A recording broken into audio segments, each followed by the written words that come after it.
皆さんこんにちは、とこママ情報局です。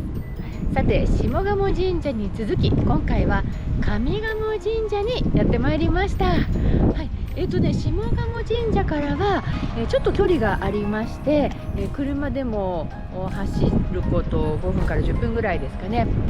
今回はですね、なんとこちらの自転車で、やってきました。はい、今レンタサイクルがね結構各所にありまして、こういった気軽にね自転車を借りて走ることができるのでとっても便利なんですよね。はい、で下鴨神社から自転車で10分ぐらい走ってきまして、上賀茂神社の方に到着いたしました。はい、上賀茂神社のね境内もすごく広くて見どころもいろいろありますので楽しみです。下鴨神社の方でね、賀茂市の歴史のことについてはいろいろお話をしました。その下鴨神社の中でもご紹介しましたこの上賀茂神社のご祭神鴨分け雷の狼様のこととかね、そういったお話もできればと思っております。はい、それでは、まずやっぱりね、表参道の方から鳥居をくぐって進んでいきたいと思います。はい、上賀茂神社です。大きな鳥居が見えてきました。見てください。鴨大社、鴨大社ですかね。そして大きな赤い鳥居です。今日は天気がいいからまたこの青空に赤い鳥居が映えますね。はい、ではこちらから進んでまいります。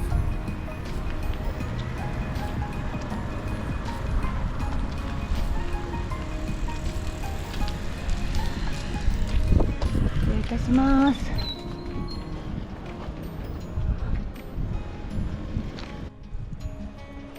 境内が眩しい。白いね石畳になっていて反射して、や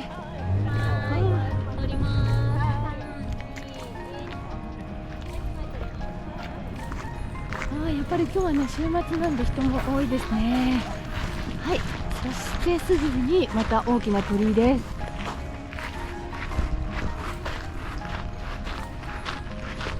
失礼いたします。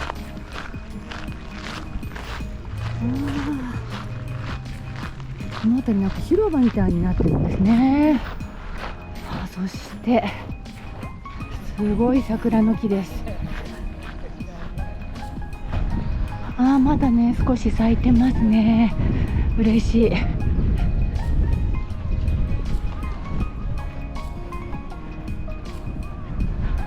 すごいな。こちら西洋桜。いやもうとっくに満開は過ぎていますけれども、まだね花が残っていました。嬉しい。綺麗ですね。西洋桜、以前当社にご奉仕された西洋がめでされた桜ということです。でその隣にはもうこちらは葉っぱだけになっていますが親王桜、この辺りがねこの上賀茂神社の桜の名所のようですね。そしてねはるか向こうにまたもう一つの鳥居が見えてきました。下鴨神社はね森の中といったお社だったんですが、こちらの上賀茂神社の方はすごく開けていて、なんか広々とした開放感がある境内ですね。はい、そしてここには神明社です。はい、ご神明がね、いらっしゃるようなんですが、新山号というね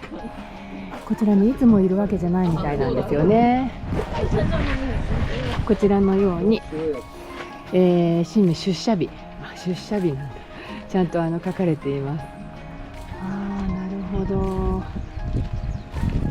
神様がお乗りになる馬のことを神馬と言いますが、この上賀茂神社はご祭神が高山に降臨される際に馬に鈴をかけて走らせなさいというお告げに従って神迎えの祭りを行ったと伝わることから乗馬発祥の地とされています。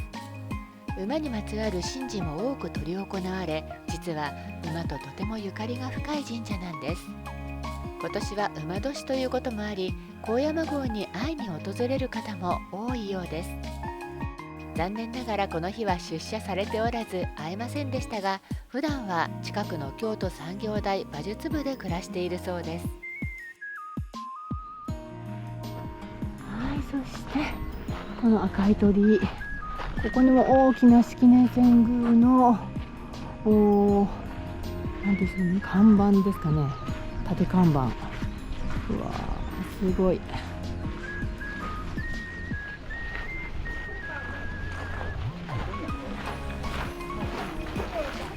します。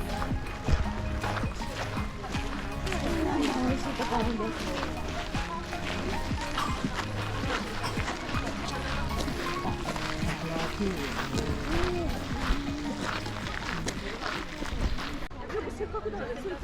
鳥居をくぐってすぐのところにこの上賀茂神社の大きな見どころがあるんですね。それがこちらです。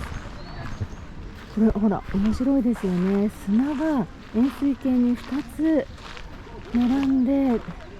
砂山みたいになっているんですよね。こちら立砂って言って実はですね、この立砂のてっぺんに松の葉が刺してあるんです。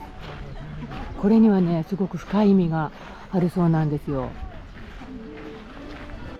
立つとは神様のご出現に由来した言葉とされ、神代の昔、御祭神が最初に降臨された本殿の後ろ2キロにある円錐形の美しい形の高山にちなんだものなのです。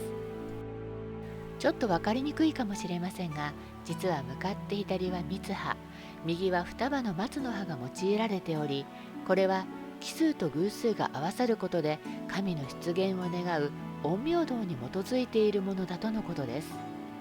陰陽道によって世の中を導いた鴨氏の存在をここにも伺い知ることができます。そもそも三葉の珍しい松の木が境内にあるのも不思議ですよね。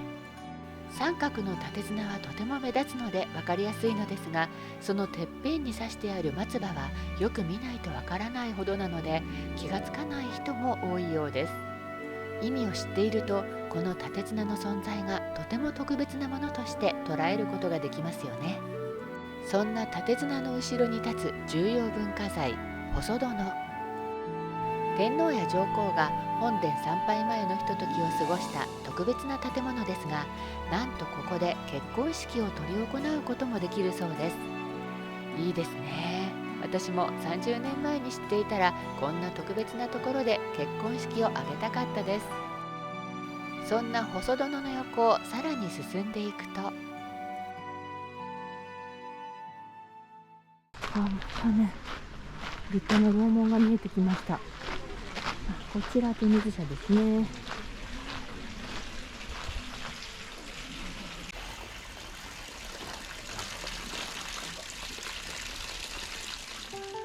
上賀茂神社、正式名称は鴨分雷神社。京都最古の歴史を有する一社であり、かつてこの地を支配していた古代氏族である鴨氏の氏神を祀る神社として下鴨神社とともに鴨社と総称されます。祀られているのは下鴨神社の御祭神玉頼姫の命の御子神で、鴨氏の始祖鴨竹津の命の孫神鴨分雷の狼様。平安遷都後は皇城の鎮護者として京都という都市の形成に深く関わってきました。5月15日の葵祭は鴨社にとって最も重要な祭事で、1400年経った今でも古式のままに天皇の勅使をお迎えし、国家の安泰と国民の安寧を祈願します。平安装束を身にまとった500人もの行列が都大路を進む様は、まさに平安王朝の絵巻さながらで、沿道では毎年3万人以上の人々がこの雅な行列を楽しまれます。平成6年には23万坪の境内全域が古都京都の文化財の一つとしてユネスコの世界文化遺産に登録されました。重要文化財の赤い楼門を抜けて進むと参拝者の列ができていました。拝殿に見えますが、こちらは中門と呼ばれるところで、ここで一般の人は参拝をします。私も参拝しようと列に並んだところ、ふと目に入ってきたのがこちら、国宝本殿特別参拝受付所。本殿参拝できるの？そう、下鴨神社では見逃してしまった本殿特別参拝、上賀茂神社では見逃しませんでした。下鴨神社もこのぐらい大々的に案内してほしかったということで、一旦並んだ列を外れ申し込みをしました。ここに来るまでね、ご本殿拝観できるって思わなかったので、ちょっとこれはぜひとも拝観させていただきたいと思います。で、先ほどすでにお申し込みをいたしましてですね、こういったものをねいただきました。これを、こう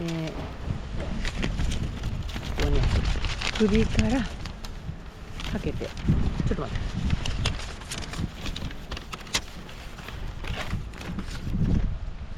こんな感じでね、これをねこう首からかけて、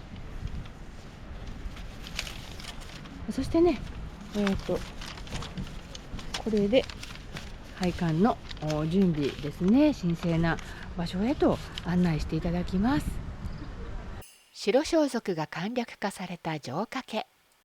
白は汚れを払う色、心身ともに清らかな状態で参りたいと思います。当然のことながらここから撮影はできません。お話だけさせていただきます。特別参拝を申し込んだ人はこの中門の手前の左側の廊下を上がり、直来殿というこれもまた重要文化財の建物のお部屋に通されます。そこでは神職の方が上賀茂神社の御祭神誕生秘話をお話しされます。その神話とは、神代の時代、天上で雷鳴が轟き、一本の荷塗りの矢が降ってまいりました。山城の国に移り住んだ鴨一族の姫である鴨玉頼姫の命が石川の蝉の小川、現在の鴨川の上流で身を清めている時、川上より流れてきた荷塗りの矢を不思議に思いお持ち帰りになられます。その矢を丁重に床にお祭りしお休みになられたところ、矢にこもっていた不思議な力によってご解任され、立派な巫女をお産みになりました。その巫女が元服をお迎えになるとき、祖父であり一族の長である鴨竹津波の命が八尋殿を作り、あまたの神々を招き祝宴を催されます。その席で鴨竹津波の命が巫女に対し、父と思う神に杯を進ましめよと杯を渡したところ、巫女神は我が父は天津神なりと言って杯を天井に向けて投げ、イラカを破って雷鳴とともに天に昇っていかれました。残された鴨竹津波の命と母の玉頼姫の命が再び巫女に会いたいと恋願っていたある日、玉頼姫の命の枕元に巫女が現れ、自分に会いたいならあれを作りこれを祭りといろいろ指示を出され、その通りにしたところ、立派な成人のお姿となり、天より神として高山に降臨されました。鴨社を語る上でとても重要で有名な神話として伝わっているものですが、いろいろ不思議な内容ですね。滋賀県近江にある鴨神社では、その荷塗りの矢である父神の正体は比叡山におられる大山杭の神であるとしています。日吉大社には大名鞭の神と大山杭の神が祀られており、この伝説により鴨市も出雲の神々につながっていくことがわかりますね。さて、そんな神話をお聞きしましたら、お祓いをしていただき、いよいよ内庭へと進んでいきます。10人ほどの方々とご一緒でしたが、私をはじめ皆様とても緊張されているご様子。白い石が敷き詰められたお庭越しにご本殿が2棟立っていました。御祭神が祀られるご本殿と常設の仮の御本殿である権殿。これらが東西に立ち並び、高山を擁拝する形で建てられています。国宝に指定されている御本殿と権殿両建物は流れ造りの典型とされており、参拝者が見やすいように内庭にその模型が置かれていました。これは中門の手前にも置かれていたものです。下鴨神社、上賀茂神社の流れ造りの御本殿が全国の流れ造りの御社殿様式の元になっていると言われています。そこで私たちは二礼二拍手一礼の参拝をさせていただきました。御本殿の建物はもちろん歴史を感じさせるものでしたが、何よりこんな近くに御祭神がお静まりになられていると思うと、とても不思議で時間が止まっているかのような感覚になりました。はい、御本殿の特別参拝させていただきました。いや、まさかね、御本殿参拝できると思ってなかったので、ちょっと嬉しかったですね。いや、本当に神聖なエリアにもう立ち入らせていただくだけでもちょっとね緊張したんですけれどもね、御本殿が目の前にあって、いやー、ちょっとねなかなか特別な機会でした。いや、嬉しい。参拝後で興奮冷めやらぬ状態、語彙が追いつかずお恥ずかしいです。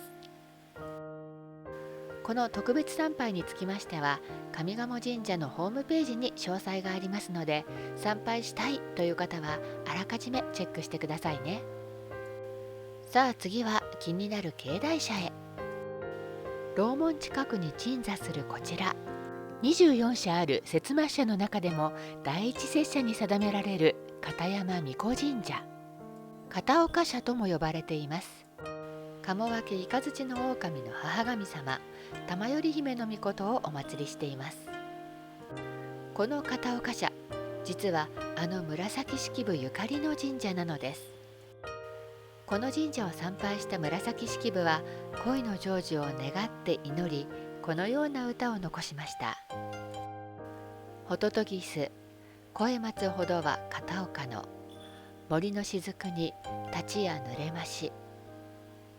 ホトトギスの声を待つ間は、片岡社の森の梢の下で朝露の雫に濡れてもずっと待っています。そういった歌です。神社の看板にもそのことが書かれていました。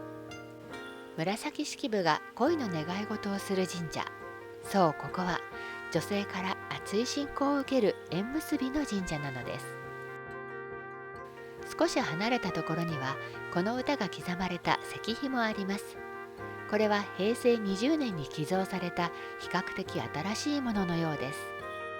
十二一重を着た紫式部の後ろ姿が描かれた素敵なハート型の絵馬。それにしても紫式部が思いを寄せたホトトギスとは一体誰のことだったのでしょう。大河ドラマ「光る君へ」を見ると、やはりそのお相手は藤原道長様だったのではないかと思いを巡らせます。そんな1000年前の紫式部の思いにも触れることができる片山巫女神社。素敵な御朱印も授かることができますので、紫式部ファンの方、縁結びを願う方に絶対おすすめの境内社です。上賀茂神社の境内にも川の流れがありました。水には罪汚れを払い清める信仰があり、上賀茂神社はどの方角から境内に入っても本殿にたどり着く前に必ず川を渡るようになっているのだそうです。神様のお近くへと進む前に必ず川の流れに汚れを流せるようになっているのですね。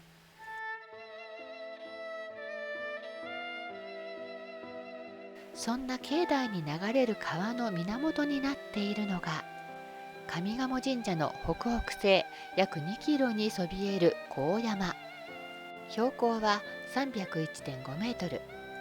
山頂には岩倉があるとされ、そこに御祭神である鴨分け雷の狼が降臨したとされています。上賀茂神社の御祭神鴨分け雷の狼がお静まりになっているというね、神聖な山、高山がですね、禁足地なので、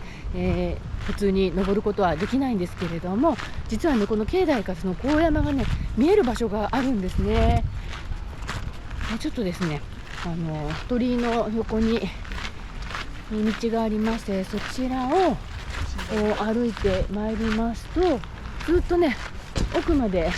見通せる道路がありまして、そのね向こうの方に高山の頂を望むことができます。ちょっとね車に気をつけながら、あれですかね。はい、こちらからあそこの山ですね。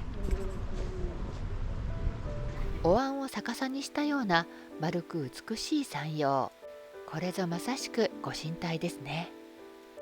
こうして見ているだけでも何か不思議なパワーがみなぎってくるような気がします。このご神体である高山を拝むために作られた上賀茂神社、祀られている鴨分け雷の狼、雷をも分けるほどに強い力を持つという意味であり、古来より今日に至るまで厄除、災難よけ、必勝の神として信仰されてきました。最後に鴨といえばカモナス、そしてやはりヤタガラス。こんなかわいいおみくじもありました。並べて飾りたくなりますね。これからカモナスもおいしい季節、カモナスを見るたびにこの上賀茂神社のことを思い出すことになりそうです。最後に御朱印です。ハサミ紙にはあの立綱も描かれています。上賀茂神社の正式名称、鴨分け雷神社。ぜひ覚えてくださいね。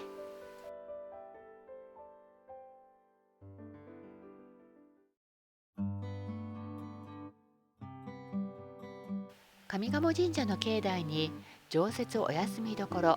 高山湧水コーヒーがあります。飲料メーカーの味の素 AGF 株式会社がご神体である高山の湧水を生かして焙煎されたコーヒーやドリンクをいただけるお休み処を2019年にオープン。下鴨神社から自転車でここまでやってきて、広い境内をあちこち歩き回りましたので、こちらで一休みすることに。高山コーヒーなのでコーヒーにしたかったところですが、抹茶好きの私はこちらの冷たいグリーンティーにしました。一緒にいただくのは門前名物の葵屋焼き餅総本舗の焼き餅。そしてこの場所は憩いの庭というとてもおしゃれな休憩スペース。こちらでいただきます。まずは焼き餅から。大きな鳥居のすぐそばにある葵屋さんの焼き餅をこちらでも買うことができるんです。薄いお餅の中にあんこがぎっしり。ではいただきます。焼きたてと思うほどお餅がもっちもちでとても滑らか。とろけるお餅とさっぱりしたあんこがとっても美味しいです。上品できめ細やか、京都らしさを感じるお菓子です。この場所は上賀茂神社の歴史が2600年以上ということにちなんで、2600枚以上の吉野ヒノキが使用されているということなんです。そんなこだわりの空間だったなんてびっくりですね。こちらのグリーンティーは苦いのかと思いきやほんのり甘いんです。冷たくてすっきり美味しい。高山から流れ出る御神水をこんな素敵な空間でいただくと、体の中から清められるようでした。ごちそうさまでした。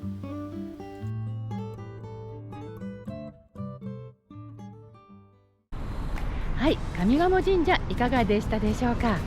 今回は思いがけずご本殿特別参拝させていただくことができました。いやもうね、思ってもみなかったのですごく印象深い参拝になりました。でね、上賀茂神社も下鴨神社も本当にね歴史が古くて、境内も広くて、とてもね、YouTube のこの動画の中ではご紹介しきれないぐらいまだまだ見どころもたくさんあるんですけれどもね、これから折を見てまたね京都を訪れた際には参拝できたらなと思っています。で同時にですね、この京都を開いていった謎の士族、鴨市ですね。この鴨市についてもね、少し掘り下げてお話もすることができましたけれども、こちらもね、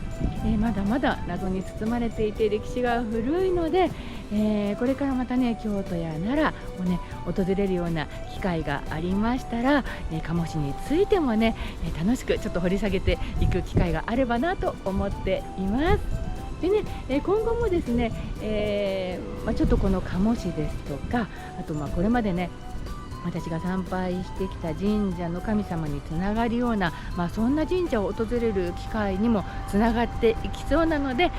今後のこのトコママ情報局の方もぜひ楽しみにしていただければと思います。お伝えした内容は時期によって異なる場合がございます。最新の情報はホームページなどでご確認くださいね。ご視聴ありがとうございました。次回の動画でまたお会いしましょう。